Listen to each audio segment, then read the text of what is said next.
Hello students. In this part, I will discuss about the structure and function of our ecosystem. In the previous lecture, I have discussed about the abiotic factor and biotic factor of our ecosystem. Abiotic factor means non-living components and biotic factor means living component of our ecosystem. In this section, I will discuss about the structure of an ecosystem and the different function which is performed in an ecosystem. So first is structure of ecosystem. In an ecosystem, the first feature is species composition or physiognomy. What is physiognomy? फिजियोग्नोमी का मतलब हुआ external appearance of an ecosystem. जैसे कि आपको मैंने कहा desert ecosystem, तो आपको डेजर्ट इकोसिस्टम कहने से ही आपके दिमाग में क्या चीज़ें आ रही हैं? आपके दिमाग में सैंड आ रहा होगा, desert plant, opuntia, cactus, camel, इस तरह के डेजर्ट एनिमल्स आपके दिमाग में चल रहे होंगे, ना कि आपको कोई पॉन्ड नज़र आ रहा होगा, वहाँ पर पूरा ग्रीनरी नज़र आ रहा होगा, ऐसा नहीं होगा। तो जैसे डेजर्ट कहा तो डेजर्ट का फीचर आपके दिमाग में चला गया कि अच्छा डेजर्ट में हमें इन चीज़ों का डोमिनेंस होगा, ये चीज़ें वहाँ पर मिलेगी। दिस इज फिजियोग्नोमी और स्पेसीज कंपोजिशन। तो first feature is species composition और physiognomy. It means external appearance of an ecosystem and it is formed by the dominance of specific plants and animals in that specific ecosystem. For example, desert is dominated by cactus-like plant, camel-like animals. Pond is dominated by aquatic plants, pistia, nymphia, nilambo, etc., earthworm, fishes, crustaceans. Okay. Grassland ecosystem is dominated by small-sized grasses, grasshoppers, frog like animals ना। तो हर एक ecosystem का आपके पास एक खास feature समझ में आता है। जैसे नाम बोलूँ तो आप समझते हैं कि this ecosystem is dominated by this type of animals और this type of plants. This is actually physiognomy और स्पेसीज कंपोजिशन। ठीक है। Next feature is trophic structure. Next feature is trophic structure or it is called stratification. What is stratification? Stratification means formation of different strata in an ecosystem. एक ecosystem में हमारे पास कई सारे layers में उसको मैं डिफ्रेंशिएट कर सकती हूँ। जैसे कि आपको कहा फॉरेस्ट इकोसिस्टम, तो फॉरेस्ट इकोसिस्टम से आपको क्या समझ में आया? बोलो। फॉरेस्ट इकोसिस्टम अगर आपको कहा तो आपको एकदम टॉल ट्रीज दिख रहे हैं, फिर कुछ छोटे साइज के ट्रीज दिख रहे हैं, फिर कुछ उससे छोटे साइज के ट्रीज दिख रहे हैं, फिर श्रब्स दिख रहे हैं, फिर हर्ब्स दिख रहे हैं। तो कई तरह के स्टार्टा आपको फॉरेस्ट में दिख रहे हैं। जो सबसे टॉल ट्री था जिसने पूरे फॉरेस्ट के कैनोपी का फॉर्मेशन किया, छत बना दिया, उसको कहेंगे over storey strata, dominated by tall trees approx 40 feet in height. Under storage strata less than plant which are less than 40 feet in height. फिर transgressive strata, फिर shrub, फिर herb, फिर transgressive, है ना। फिर से क्या सबटेरेनियन स्ट्राटा। सबटेरेनियन मतलब सॉइल के लेयर से लगे हुए कुछ छोटे छोटे प्लांट्स, एनिमल्स, ये सब सबटेरेनियन, जैसे फंगस, अर्थवॉर्म, क्रस्टेशियंस, तो सॉइल के नीचे ये प्रेजेंट हो सकते हैं। तो ये ये हो गया आपका सबटेरेनियन स्ट्राटा। ठीक है। ऐसे ही अगर पॉन्ड को देखें तो पॉन्ड में आपको क्या क्या दिखेगा? तो pond is dominated by, pond ecosystem में जब जाएंगे तो pond ecosystem is dominated by some floating plants, phytoplankton, some amphibious like plants etcetera. तो इस बेसिस पर कि कितना वहां पर किस टाइप के प्लांट मिल रहे हैं, littoral zone, limnetic zone, profundal zone, ये कुछ जोनेशन हमें दिखेगा पॉन्ड इकोसिस्टम में।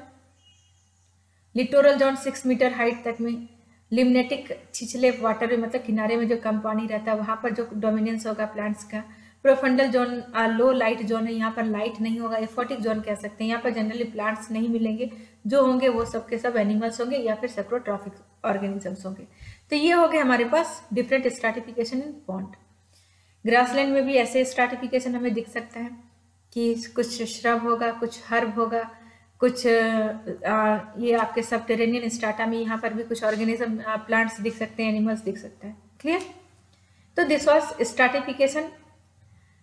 नेक्स्ट क्या है? तो नेक्स्ट है हमारे पास standing crop, standing state. What is standing crop and what is standing state? Standing state का मतलब पहले समझते हैं। देखो, सॉइल में बहुत सारे मिनरल्स प्रेजेंट हैं और ये मिनरल्स को प्लांट एब्जॉर्ब करता है रूट से, और फिर वो मिनरल्स प्लांट का बायोमास के फॉर्मेशन में चला जाता है।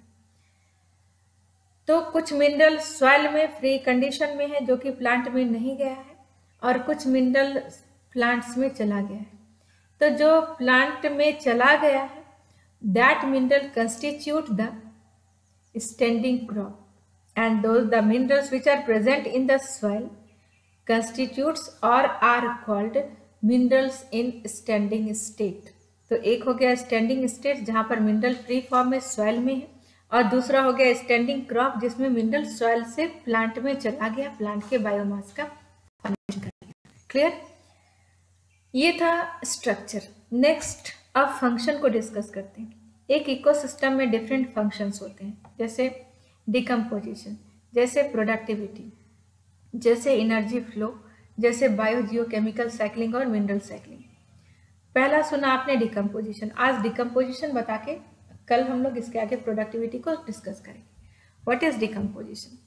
डिकम्पोजिशन क्या है? तो डिकम्पोजिशन का एक प्रोसेस जिसमें कि आपने ऐसे बहुत सारे ऐसे गाने सुने हैं या लोगों से आपने कहते हुए सुना है कि मिट्टी से बना हुआ मनुष्य मिट्टी में मिल जाता है। तो बहुत हद तक ये जो भी हम सुनते हैं ये बहुत सत्य है। हमारे फॉर्मेशन में कंट्रीब्यूशन सॉइल का है। सॉइल से, एयर से, सारी चीज़ों को लेकर हमारे शरीर का निर्माण होता है।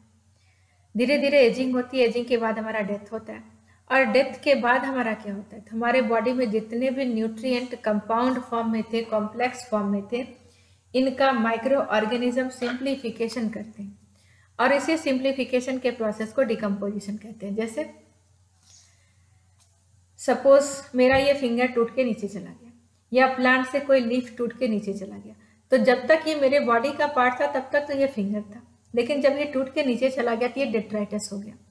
प्लांट से लगा हुआ लीफ है, टूट के चला गया तो डेट्राइटस हो गया। इस डेट्राइटस को में बहुत सारे न्यूट्रिएंट्स हैं जिनको अगर हम रिलीज करेंगे तो फिर वो सॉइल में जाएगा और अगेन वो यूज कर लिया जाएगा किसी दूसरे प्लांट से, फिर उस प्लांट को कोई और खाएगा तो वो चला जाएगा दूसरे एनिमल्स में। क्योंकि हमारे इकोसिस्टम में ऐसे खाए जाने का एक चेन होता है जिसको हम लोग फूड चेन कहते हैं, यही होता है। तो जो डेट्राइटस सॉइल में आया, इस डेट्राइटस को फिर से सॉइल में वापस करने के लिए हमारे पास कुछ ऑर्गेनिज्म है जो सॉइल में प्रेजेंट होते हैं। जो ऑर्गेनिज्म सॉइल में प्रेजेंट होते हैं वो कई तरीके से इसको सिंपल करते हैं, एंड फाइनली इसमें से जितने बाउंडेड न्यूट्रिएंट है सबको सिंपल करके सॉइल में रिलीज करवाते हैं। ठीक है?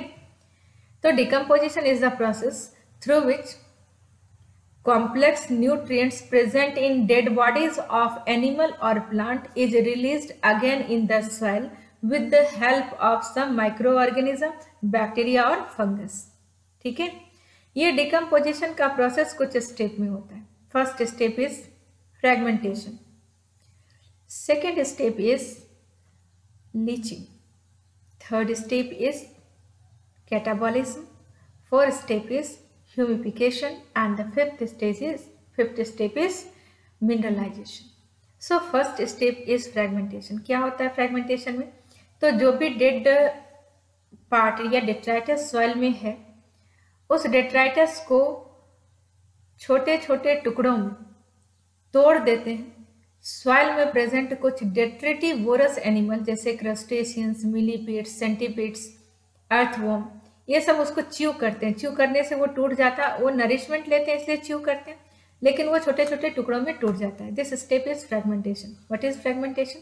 In this process the detritus is broken into small pieces with the help of detritivorous animals present in the soil, for example earthworm, millipedes, crustaceans, centipedes etcetera.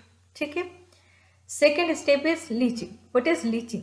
अब जब आपका डेड बॉडी को cut कर दिया तो जो इंटरनल पार्ट्स थे expose हो गए, सॉइल में मिनरल्स होगा, वाटर होगा, जो भी सॉल्युबल सब्सटेंस होगा वो सारे सॉल्युबल सब्सटेंस क्या होंगे, वो सारे सॉल्युबल सब्सटेंस घुल जाएंगे और घुल करके सॉइल के पोर्स से होकर परकोलेट करके सॉइल में चले जाएंगे। चूंकि सॉइल पोरस होता है तो इसमें आसानी से वो परकोलेट कर जाएंगे और ये चूंकि सॉल्युबल है तो ये आसानी से चलेंगे। This process is leaching. ठीक है, ये हो गया second step. Third step is catabolism. और कैटाबॉलिज्म में क्या, तो अब मेन रोल हो गया माइक्रो ऑर्गेनिज्म का। जो माइक्रो ऑर्गेनिज्म सॉइल में प्रेजेंट है, ये माइक्रो ऑर्गेनिज्म अब उस डेट्राइटस को के ऊपर अपने डाइजेस्टिव जूस को रिलीज करेंगे और डाइजेस्टिव जूस अब उसमें प्रेजेंट कॉम्प्लेक्स फूड का सिंप्लीफिकेशन करेंगे, यानी डाइजेशन करेंगे। जब सिंपल हो जाएगा तो माइक्रो ऑर्गेनिज्म है उसमें से कुछ कुछ वो एब्जॉर्ब करेंगे, रिमेनिंग चीजें सिंपल होकर के सॉइल में पड़ी रहेगी जिसको हम लोग ह्यूमस कहेंगे। तो कैटाबॉलिज्म क्या हो गया? It is a complex process in which microorganism starts the process of digestion with the help of digestive juice. The microorganism releases digestive juice on the detritus and the complex food present in the dead body is simplified with the help of digestive juice. The simplified nutrient is absorbed by the microorganism, remaining part remain on the soil. Clear? Next part is humification. What is humification? Humification में जो digested nutrient soil में है ये gradually एक black colour के layer में change हो जाएगा। This layer, black colour layer which is nutrient rich present on the soil is called humus. This is called humus. It is nutrient rich chemical और ये सिंपल है क्योंकि इसको माइक्रो ऑर्गेनिज्म ने डाइजेस्ट कर दिया है। ठीक है। Next step is mineralisation. ये लंबा प्रोसेस है, इसमें जितना ह्यूमस में न्यूट्रिएंट था ग्रेजुअली सालों साल धीरे धीरे ये करके क्या होंगे, धीरे धीरे करके ये सॉइल में चलते चले जाएंगे और इस तरह से मिनरलाइजेशन के प्रोसेस में फिर से जितने न्यूट्रिएंट्स थे डेट्राइटस में वो सारे के सारे कहाँ चले गए, सॉइल के अंदर चले गए। ठीक है, दिस इज मिनरलाइजेशन। अब इस डिकम्पोजिशन के प्रोसेस को क्या क्या फैक्टर्स इफेक्ट करते हैं? Factors affecting the process of decomposition. सबसे पहले ऑक्सीजन का नाम आता है क्योंकि ऑक्सीजन माइक्रो ऑर्गेनिज्म जो डिकम्पोजिशन का प्रोसेस करते हैं, जैसे ऑक्सीजन डिपेंडेंट प्रोसेस, तो ये माइक्रो ऑर्गेनिज्म ऑक्सीजन कंज्यूम करते हैं। इसलिए अगर ऑक्सीजन सफिशिएंट है तो डिकम्पोजिशन हमारा अच्छे से होगा और अगर ऑक्सीजन कम है तो डिकम्पोजिशन का प्रोसेस स्लो हो जाएगा। सेकेंड होता है ह्यूमिडिटी, मॉइस्चर कंटेंट, ये भी सही रहना चाहिए, टेम्परेचर भी ऑप्टिमम रहना चाहिए। और एक और फैक्टर है जो बहुत इफेक्ट करता है वो है कंपोजिशन ऑफ डेट्राइटस, यानी डेट्राइटस किस चीज से बना है। अगर वो सिंपल यानी आसानी से चेंज होने वाले केमिकल से बना है, जैसे शुगर, पॉलीसेकेराइड्स, इस तरह की चीज़ों का बना है तो वो आसानी से डिकम्पोज हो जाता है। लेकिन कभी कभी जो डेट्राइटस है वो हार्ड, जैसे सुबेरिन, लिग्निन, क्यूटीन जैसे केमिकल से बना होता है। अगर इन चीज़ों से बना है तो फिर ये डेट्राइटस का डिकम्पोजिशन थोड़ा स्लो हो जाता है। यानी कुछ फैक्टर्स हैं जो डिकम्पोजिशन के प्रोसेस को इफेक्ट करते हैं। ठीक है, ये था हमारे पास एक फंक्शन अभी सुना। In the next class I will discuss about productivity. Okay.